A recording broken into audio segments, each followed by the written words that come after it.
Okay, so once again, thanks everyone for joining the Minority and Women-Owned Business Enterprise Support Grants RFP info webinar.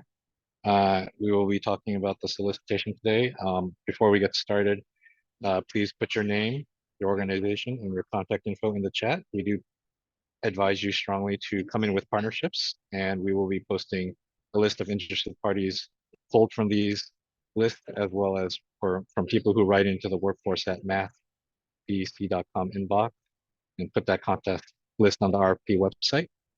The info webinar will be posted to the website as well as the slide.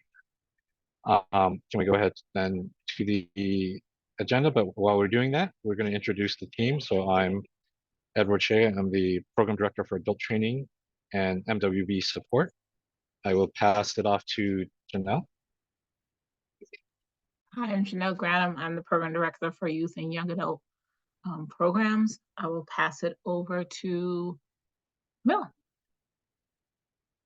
Hi, everyone. I'm Camilla Bacolod, and I'm the Program Coordinator for the Workforce Equity Programs here at MASCEC.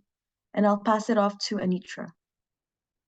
Good afternoon, everyone. My name is Anitra Ford, and I am a Program Manager for the MASCEC Workforce Equity team. And I'll pass it over to Ben. Thanks, Anitra. Ben Christensen, Program Manager on the Workforce Equity team, and I'll pass it to Heather. Hi, I'm Heather Merciniak. I'm also a Program Manager on the Workforce Equity team. And who's left to pass to? Dylan and Cassia are still on. I'll pass to Cassia. Hi, I'm Cassia, and I'm a Program Administrator on the Workforce team, dealing primarily on the internship program. And I'll pass it off to Dylan. Hi, everyone. I'm Dylan, and I'm the Workforce Environmental Justice Fellow. And I'll pass it to the other fellow, Bethany. Hi, I'm Bethany. I'm also a Workforce Environmental Justice Fellow.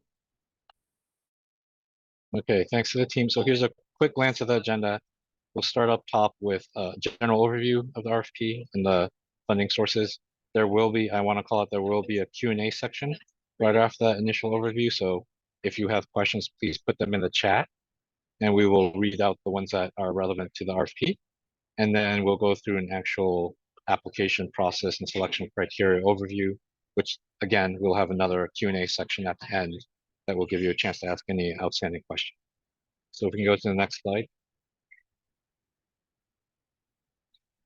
So real quickly, this RFP process is supported due to funding set aside by legislative funds. So those equity funds are designed to support increasing the diversity of the clean energy workforce at the same time as meeting the high need of filling 38,000 positions that are projected to be needed before meeting our 2030 climate goals.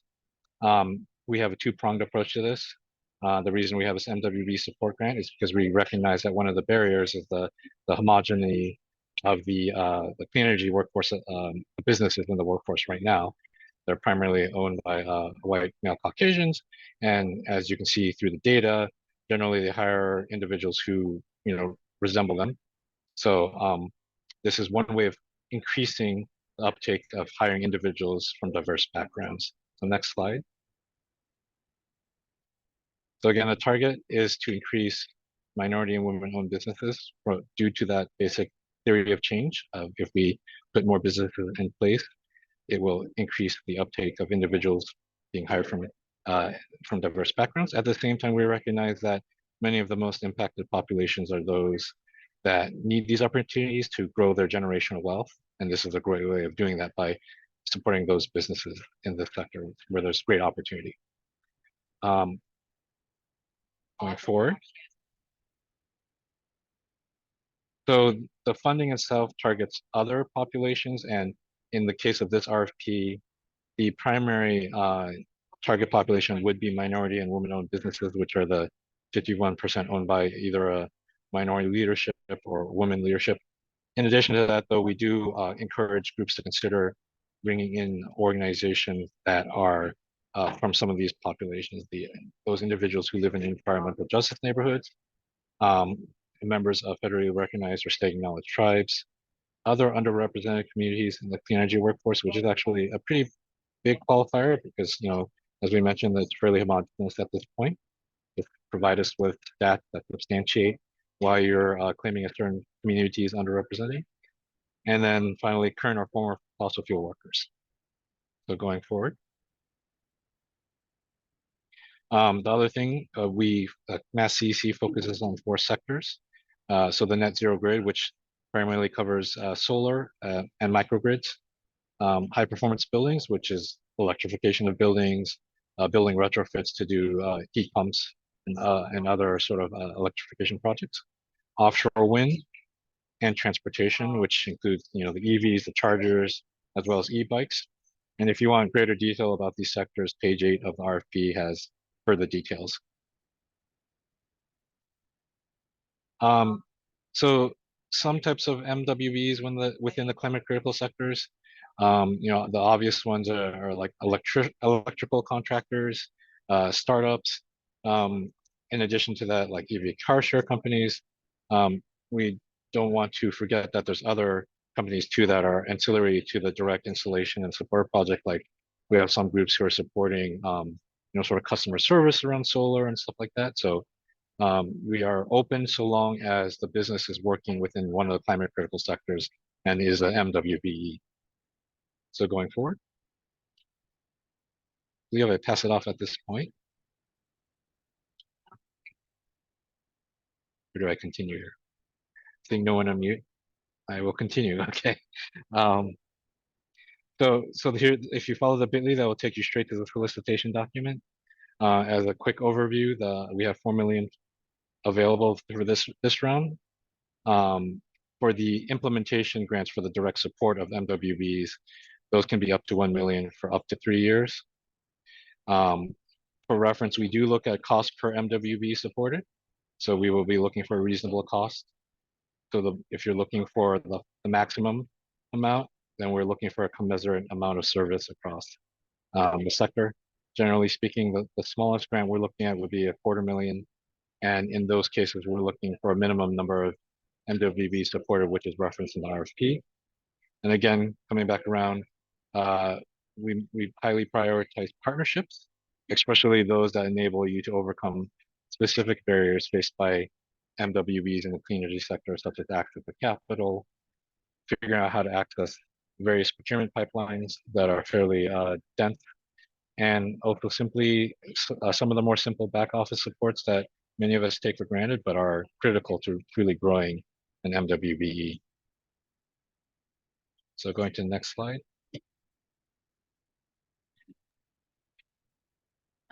I can take over from here. Eligible organizations include nonprofit organizations, academic institutions, and for-profit entities such as clean energy installers and other clean energy companies. Again, we strongly encourage partnerships that come in to apply for this grant opportunity in order to produce a more comprehensive support program and a more comprehensive proposal. And another additional criteria to be eligible for this grant is that the lead applicant must be based in Massachusetts, so have a Massachusetts-based office or staffing. Applicants are not required to have experience in the clean energy or climate critical business field. And we also want to note that this opportunity is intended to support multiple minority and women-owned businesses, and it's not intended to benefit a single minority and women-owned business.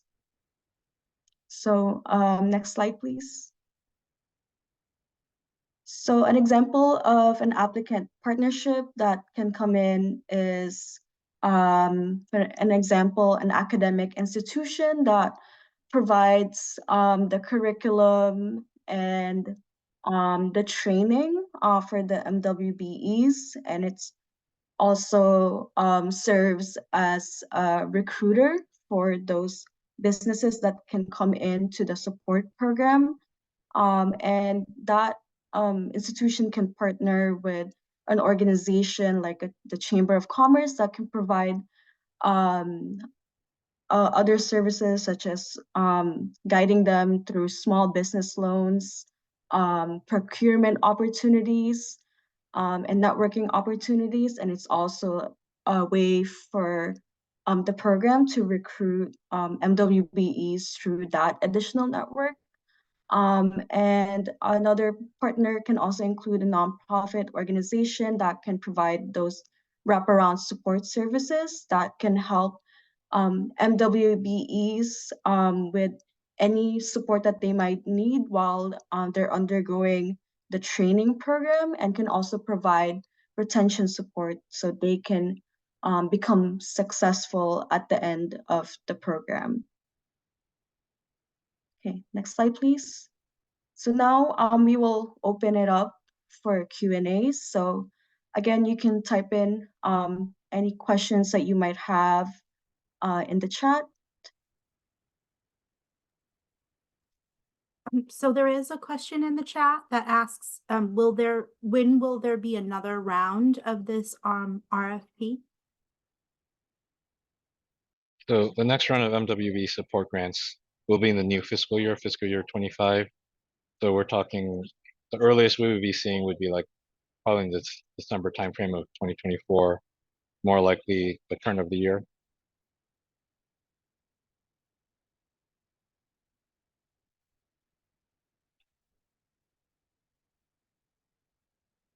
Are there any other questions during this stage? Now people are thinking of questions. I just want to acknowledge that Raya, our Deputy Director, Sana, and Raya, do you want to say hi?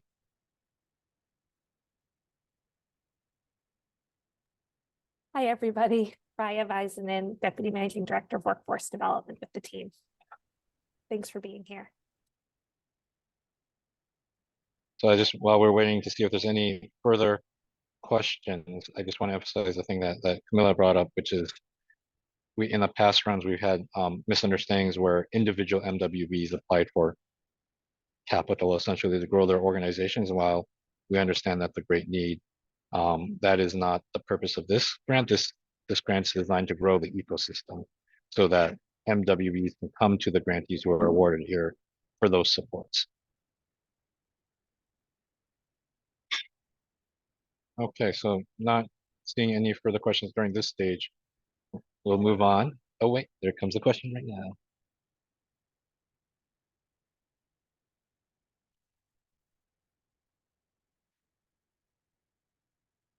So the question is about developing a clean tech STEM education class and curriculum. My response to that would be, that feels like it might actually be more appropriate for the other RFP, which has a career exploration element, which would have that curriculum development for classrooms. And if one of the fellows can post a link to that equity RFP in the chat, that would be beneficial.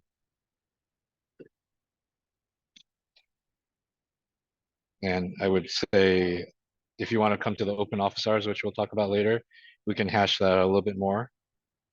Open office hours are where there's an opportunity for potential applicants to talk through their concepts to really figure out which RFP is the best fit for them. Okay, unless there are any other questions, I'm going to pass off to my colleagues to continue on.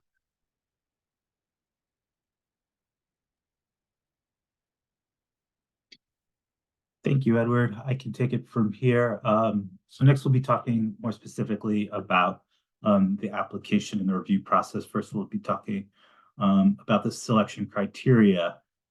So these categories sit here in the columns are the kind of the 6 areas of focus, which can be found more specifically on page 14 of the RFP.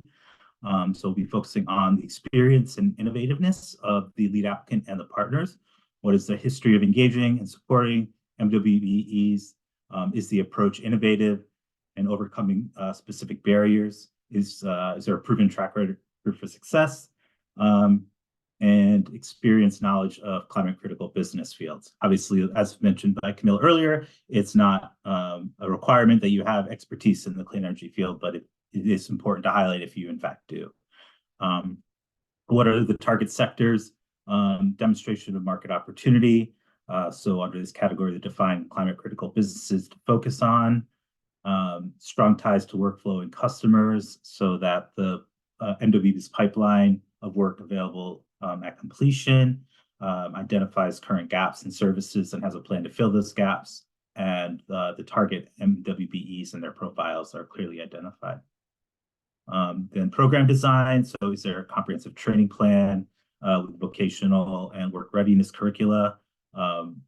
As Edward, as we talked about, like outreach is very important. So what is your outreach strategy to work with MWBEs and to meet them where they are? Design and delivery. What are the reasonable timelines? Are they reasonable timelines and concrete milestones that you intend to track, and specific goals and the target outcomes for success? Obviously, we'll want to see a comprehensive budget with a competitive cost per MWBE relative to the services provided, and which is itemized with any subcontractors or partners, and clear plan for how the funds will be used. Leverage resources and long-term success. Are there additional funding streams that you intend to blend and braid with this funding source to create lasting sustainability for this work beyond the grant that is awarded, if we do in fact award? And what other existing resources will you be using to complete the project? And lastly, diversity of approaches. We want to see innovation, interesting ideas, new and fresh ideas. Like Edward mentioned, we're trying to use these awards to build the ecosystem. So we're always looking to hear input from folks in the field, how we can better do that. So next slide, please.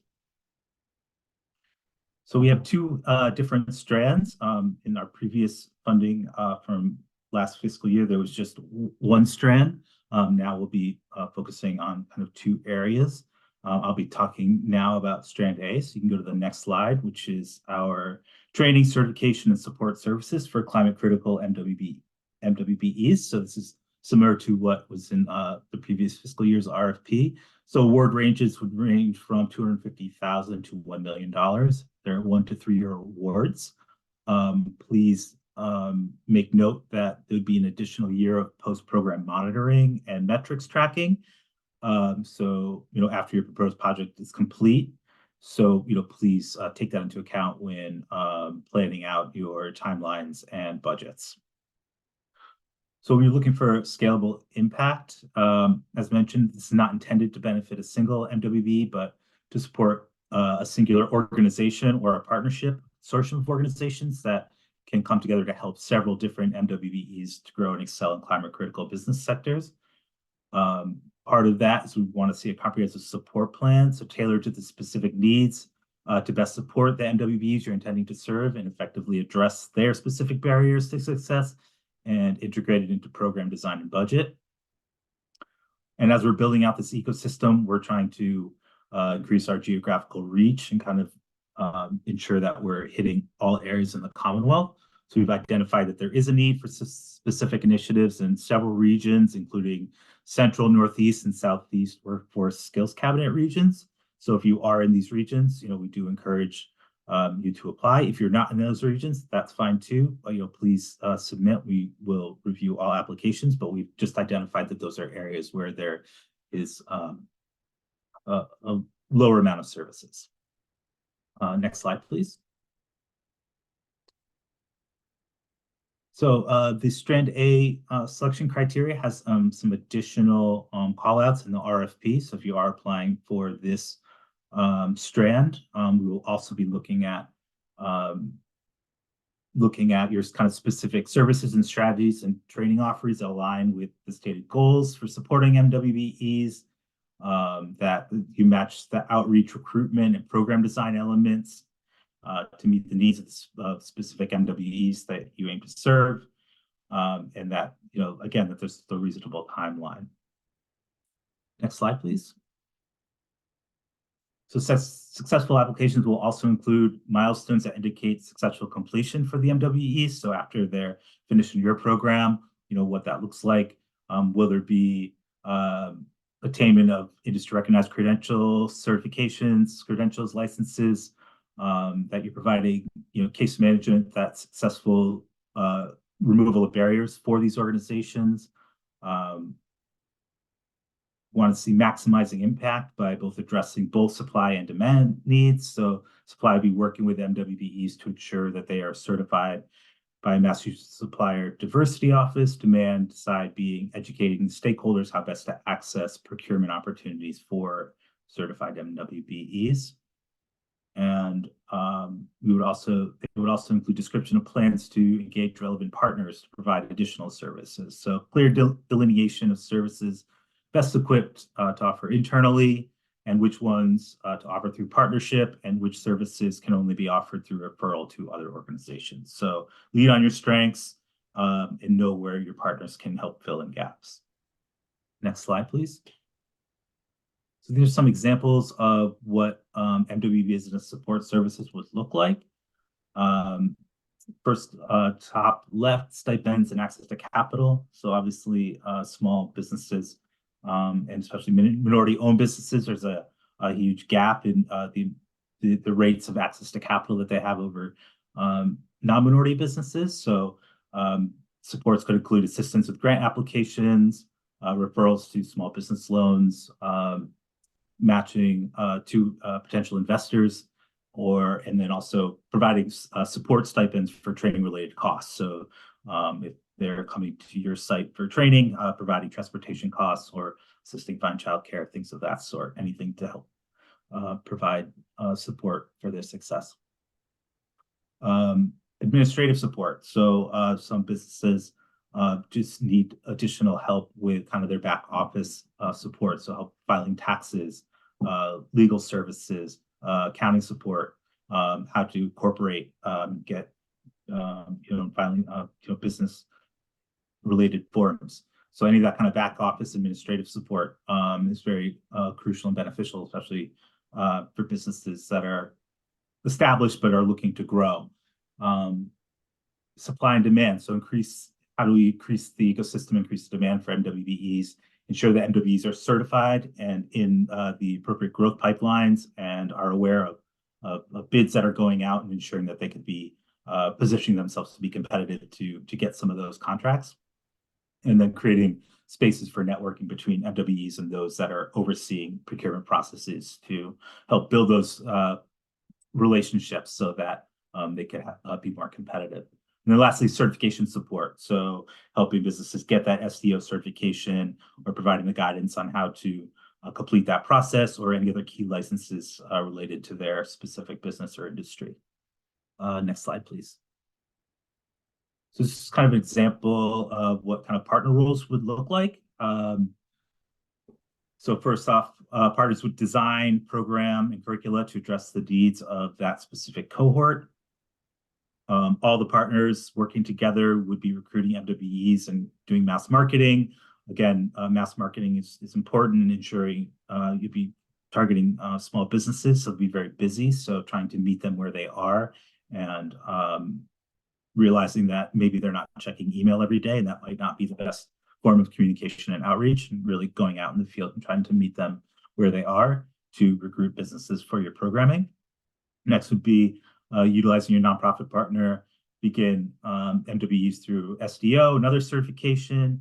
You may have a Chamber of Commerce partner or other nonprofit partners that would be providing the networking and matchmaking opportunities to help folks get into some of those procurement pipelines.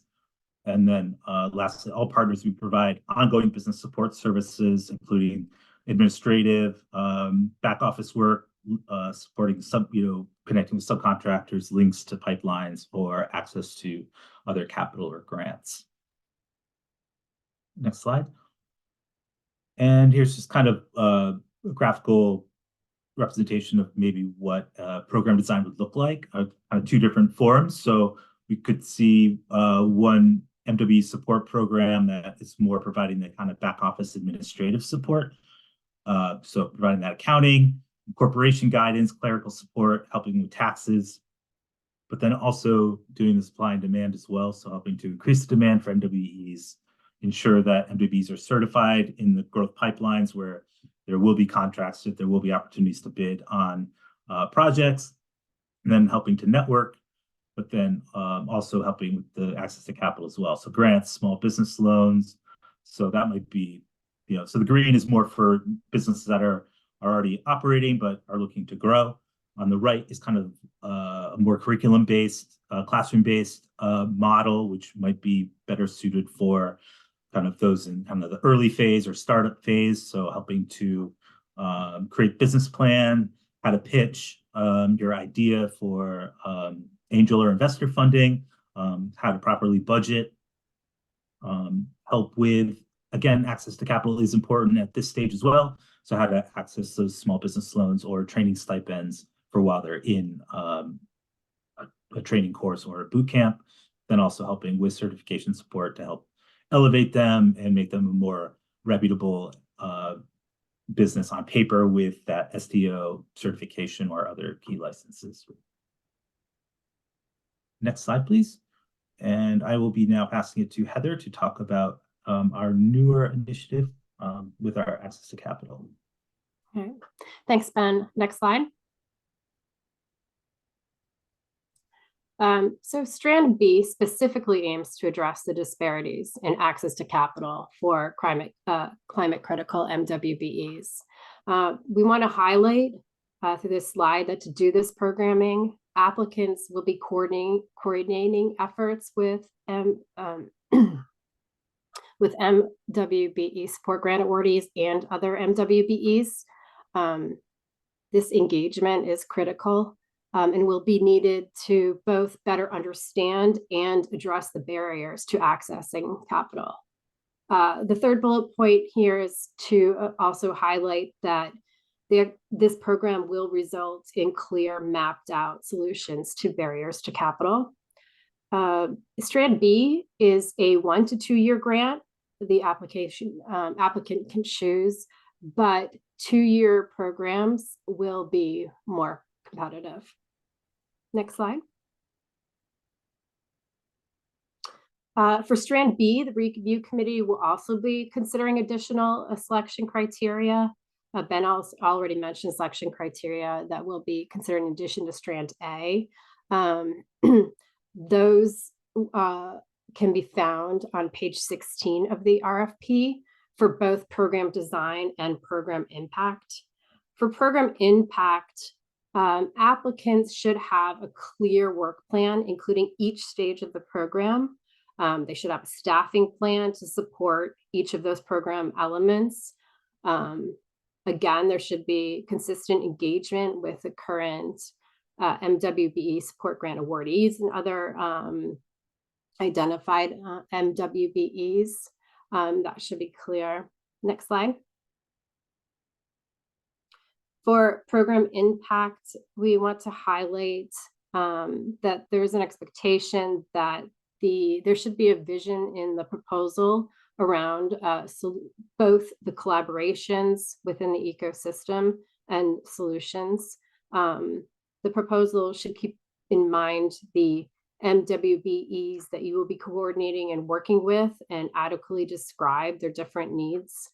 And also should be specific in terms of the number of MWBEs that you plan to engage with, coordinate, and educate in terms of increasing access, their access and others' access to existing funding resources. So to highlight again what a successful application might look like, it should include a very detailed work plan with, for example, these outcomes. One, there should be an analysis of the available and applicable funding resources. So that would be researching and identifying the funding resources, but not only that, determining the eligibility criteria and the application processes, making sure that they were applicable to the climate critical MWBEs that you're engaging and coordinating, and that you have a plan to tailor access to those existing resources to the MWBEs that you're coordinating with. Again, engagement of MWBEs is going to be critical to the success of the program. Ideally developing in specific mechanisms and frameworks to distribute funds. A framework should always consider whether or not MWBEs are qualified, given the process, the application restraints. And then finally, the program, while having these elements, should also have a final and clear recommendation to Mass EC how to continue to address those gaps to funding.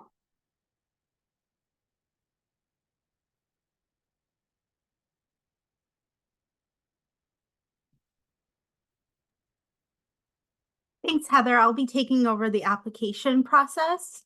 Next slide, please.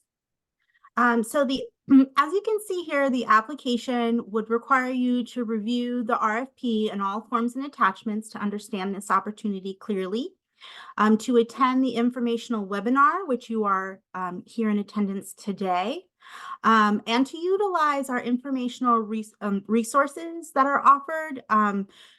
Specifically, the open office hours. We will be having an open office hour session later on today from 5:30 to 6:30. So if you have some pointed questions in regards to program design or impact that you'd like to ask, that would be a better place to ask. Contact us with any questions that you might have in regards to this current RFP at rfpworkforce@masscec.com. And please note that all applications are due by midnight on April 12th. Next slide. So the application packet will be considered to be complete if it contains 4 different attachments. First is the authorized applicant signature and acceptance form. Second is a complete application. The third thing is the budget and proposed payment schedule. I think it's important for me to highlight here that the budget template contains 3 tabs, and the third tab includes a list of tasks that you would be performing during your contracted period. And please make sure that you include tasks that may be reoccurring down the line. And finally, the 4th attachment will be a sample agreement. Responses must adhere to the instructions within each attachment, and additional attachments will not be considered during our review and scoring process. More information on this can be found on page 12. The application timeline is as follows. This RFP was released on February 23rd. We will be accepting applications rolling through February 20th. And questions will come in through February 20th. We will update the questions throughout the open application period to April 9th.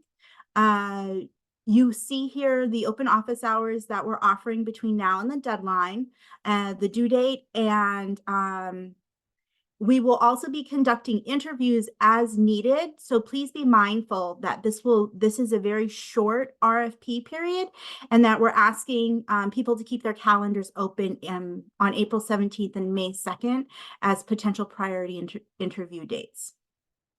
Next slide. Office hours and networking. So office hours we try to make them at a variety of times to make them accessible. The one mentioned earlier for tonight will start at 5:30, and then we'll have 3 more before the deadline. And you guys all, I think, put your contact information in the chat to share for networking. And of course, if you have any questions in regards to things other than the RFP, you can email us to workforce@masscec.com. Next slide. Now it's time for some questions. Hey, what's going on, folks? Hi. Sorry, did I jump the gun? Cool. Hey, what's up? My name is Amias from the Boston Center for Community Ownership. I just wanted to see that slide with the due dates one more time. So since we're on the slide, obviously the questions due to Mass CEC, that date's off. So the dates are due up until the Friday before the April 9th posting. I believe that's April 5th. Okay, cool. So I thank you very much. So my question is for the interviews, what are some of the things that would um, go into an interview being needed? I can take this question. So, in the past, we have asked for applicant interviews if components of their program's design were unclear, or if components of their budget weren't detailed enough. It's just more information gathering so that we can make a more informed decision.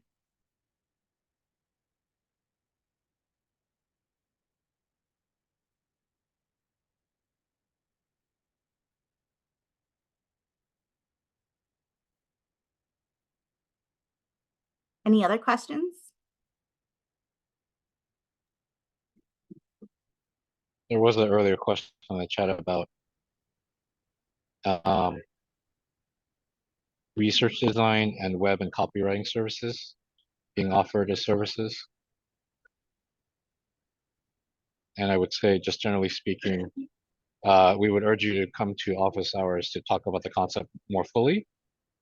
But in terms of any program design, we are a outcomes-driven grant maker.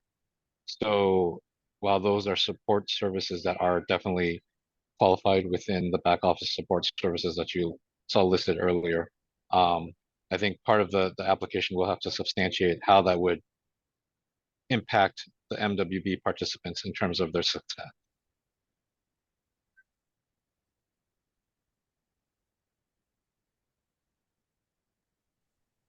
I also had a question. This is Ron from EMBC.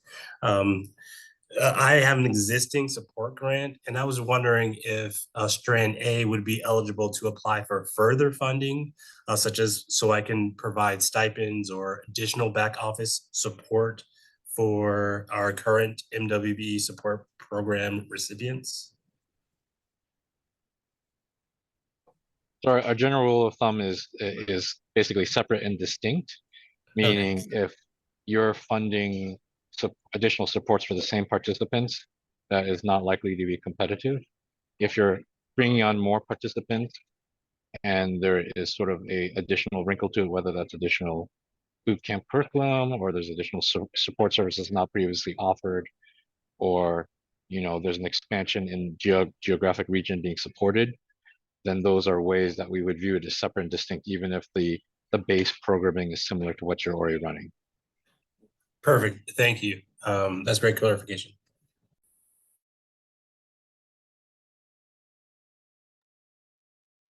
Thanks, Edward. If there are no other questions, I'm going to pass it off to Camilla. There is one more question in the chat. Oh, I missed it.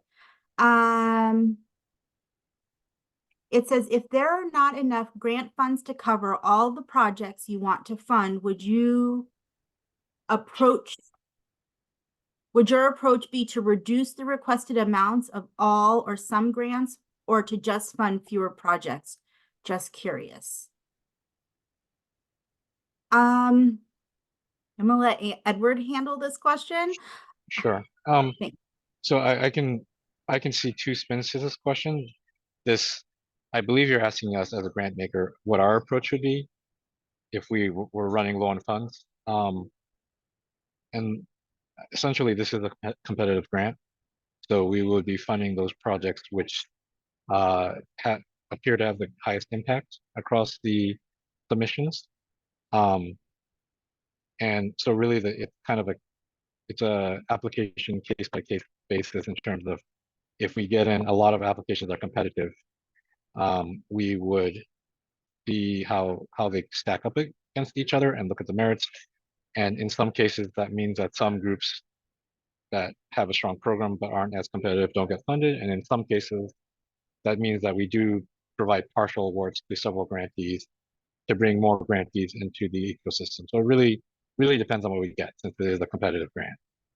But I think it's also interesting from the standpoint of, I don't think you intended the question this way, but if you as an applicant have multiple programs you want funded, it would go back to what I said earlier about we are looking for outcomes and impact. So it would be probably best to apply for those parts of your program that have the most impact. And as you heard the question from Ron, there's nothing restricting grantees from coming back and expanding programming through future rounds of solicitations. So I'll pass it back to the team. Thanks, Edward. That was more eloquent than I could have said it. Camilla, would you like to take over? Yeah, thank you, Anitra. So that was an overview of the MWBE support grants opportunity. Mass CEC's workforce development team also offers additional funding opportunities that might be of interest to you all. So next slide, please. Another opportunity that is open right now is our Clean Energy Internship Program. It is a program where you can get reimbursed for an intern's wages. So you as an employer can get reimbursed up to $18 per hour or up to $640 per intern for the summer session. So we are enrolling for the summer session right now, and it's a great way to potentially get new hires if you hire them now as an intern. So you can find more information on that if you scan the QR code. You can also contact internships@masscec.com. And even if you're not exactly a clean energy employer, but if your organization has a specific clean energy related project, you can still be eligible for this program.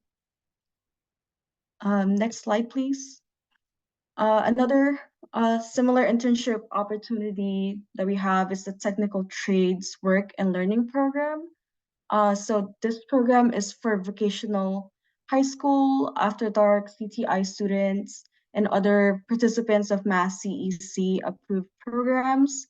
Again, clean energy employers such as construction firms can receive an reimbursement for wages for up to $8,640 per participant. So this is also a great way for you to hire students who might be interested in clean energy work. So you can, again, scan the QR code for more information.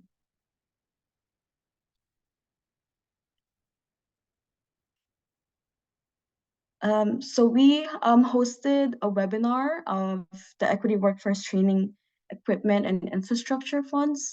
So this opportunity is for programs to support individuals from priority populations, such as EJ neighborhoods and underrepresented groups with career pathway training or exploration programs. This also includes funding for equipment and infrastructure. The deadline for this opportunity is May 1st. You can join the same office hours as this funding opportunity to ask more questions about this. And the webinar recording and slides will be on the website.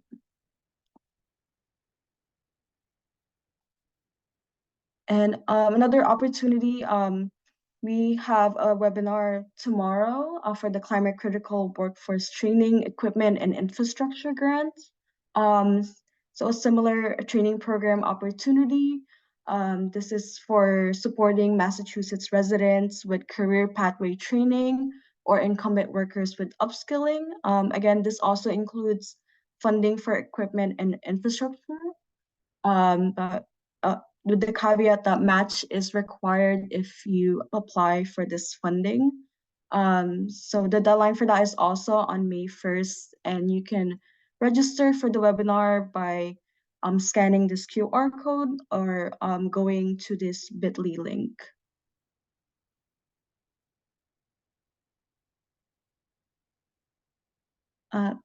So you can send us any additional questions that you may have after this webinar to rfpworkforce@masscec.com, and we will answer your question as soon as possible.